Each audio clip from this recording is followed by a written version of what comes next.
നമസ്കാരം, രുചിക്കട ലോകത്തിലേക്ക് എല്ലാവർക്കും ഒരിക്കൽ കൂടി സ്വാഗതം. അപ്പോൾ നമ്മുടെ നവരാത്രി പൂജയൊക്കെ നടന്നുകൊണ്ടിരിക്കുകയാണല്ലോ. അപ്പോൾ ഇന്നത്തെ നമ്മുടെ റെസിപ്പി എന്ന് പറഞ്ഞാൽ ഇങ്ങനെ പൂജയും വ്രതവും ഒക്കെ എടുക്കുന്നവർക്ക് പറ്റിയ റെസിപ്പിയാണ്. നമ്മുടെ ചവ്വരി വെച്ചുണ്ടാക്കുന്ന ഒരു വടയാണ് കേട്ടോ. വളരെ എളുപ്പത്തിൽ തന്നെ ഉണ്ടാക്കാം. അപ്പോൾ ചവ്വരി എന്ന് പറയുമ്പോൾ നമുക്ക് ഒരുപാട് അതായത് ഭക്ഷണം കഴിക്കാത്ത സമയത്ത് നമുക്ക് ഒരുപാട് കാർബോഹൈഡ്രേറ്റ്സ് ഒക്കെ കിട്ടാൻ വളരെ നല്ലതാണ്. അപ്പോൾ എന്തായാലും നമുക്ക് നോക്കാം എങ്ങനെയാണ് ഈ ചവ്വരി വെച്ച് വട ഉണ്ടാക്കുന്നത്.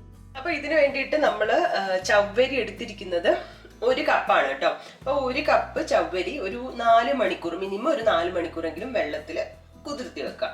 അതുകൊണ്ട് അത് കണ്ട് ഇങ്ങനെ വലുതായിട്ട് വരുന്ന കണ്ടില്ലേ.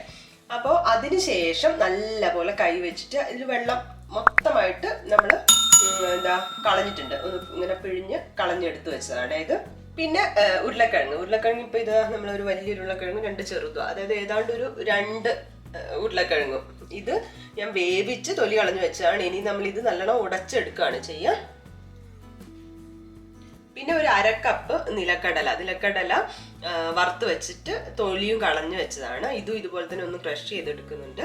പിന്നെ ഇഞ്ചി 1 ടീസ്പൂണോളം ചെറുതായിട്ട് കൊത്തിയരിഞ്ഞത്, 1/2 ടീസ്പൂൺ ജീരകം, 2 കുഞ്ഞു പച്ചമുളക്, ആവശ്യത്തിന് ഉപ്പ്, അതുപോലെ തന്നെ മല്ലിയിലയ്ക്ക് പകരം നിങ്ങൾക്ക് വേണമെങ്കിൽ കറിവേപ്പില ഉപയോഗിച്ചാലും മതി.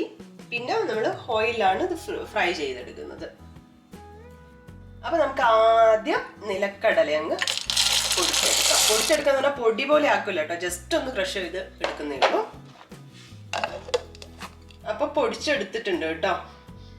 ഇനി നമുക്ക് ഉരുളക്കിഴങ്ങൊന്ന് ഉടച്ചു കൊടുക്കാം.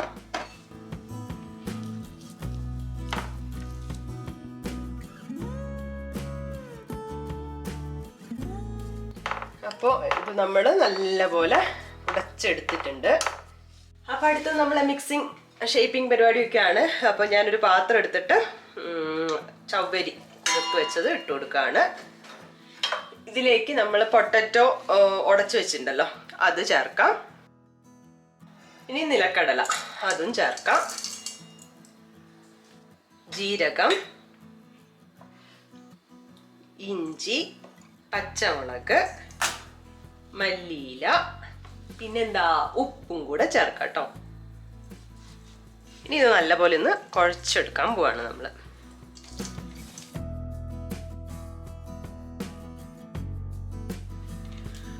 അപ്പം നമ്മൾ നല്ലപോലെ കുഴച്ചെടുത്തിട്ടുണ്ട്. നിങ്ങൾ എങ്ങനെയാണ് ഇതുപോലെ വടയൊക്കെ ഉണ്ടാക്കുമ്പോൾ ഇതുപോലെ തന്നെ ഇതൊക്കെയാണോ ചേർക്കാറ്, അല്ലെങ്കിൽ ഇതിൻ്റെ കൂടെ വേറെ മസാലകളൊക്കെ ചേർക്കാറുണ്ടോ, എന്തൊക്കെയാണെന്നുള്ളതൊന്ന് കമൻറ്റ് ചെയ്യും കേട്ടോ. അല്ലെങ്കിൽ ഇതിന് മുമ്പ് വടയൊക്കെ ഉണ്ടാക്കിയിട്ടുണ്ടോ എന്നൊക്കെ അറിയാലോ നമുക്ക്. അപ്പം ഇനി എന്താ കുഴച്ചെടുത്തു, ഇനി നമ്മൾ ഷേപ്പ് ചെയ്ത് എടുക്കാൻ പോവാണ്.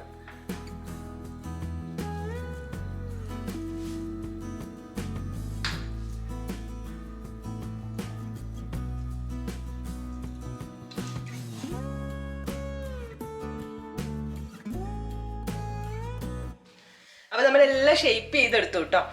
ഇപ്പൊ ഇതൊരു 20-21 എണ്ണം വന്നിട്ടുണ്ട്. നമ്മൾ എത്രയാണ് എടുക്കുന്നതെന്നനുസരിച്ചിട്ട് ആ ഷേപ്പിനനുസരിച്ചിരിക്കും. അപ്പൊ ഇനി നമ്മളിത് ഫ്രൈ ചെയ്തെടുക്കാൻ പോവാണ്. ഡീപ് ഫ്രൈ ആണ് ചെയ്യുന്നത്. പാൻ വെച്ചു, അപ്പൊ അതിലേക്ക് ഓയിൽ ഒഴിച്ചു ഡീപ് ഫ്രൈ ചെയ്തെടുക്കാനുള്ള. ഇനി നമ്മൾ ഓരോ വടയായിട്ട് ഇട്ട് കൊടുക്കുകയാണ്.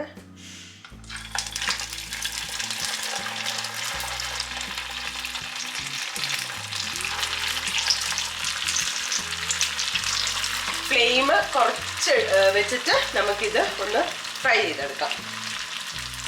നമുക്കിത് തിരിച്ചിട്ട് കൊടുക്കാം കേട്ടോ. ഒരു ഭാഗമായിട്ടുണ്ടെങ്കിൽ തിരിച്ചിട്ട് കൊടുക്കാം.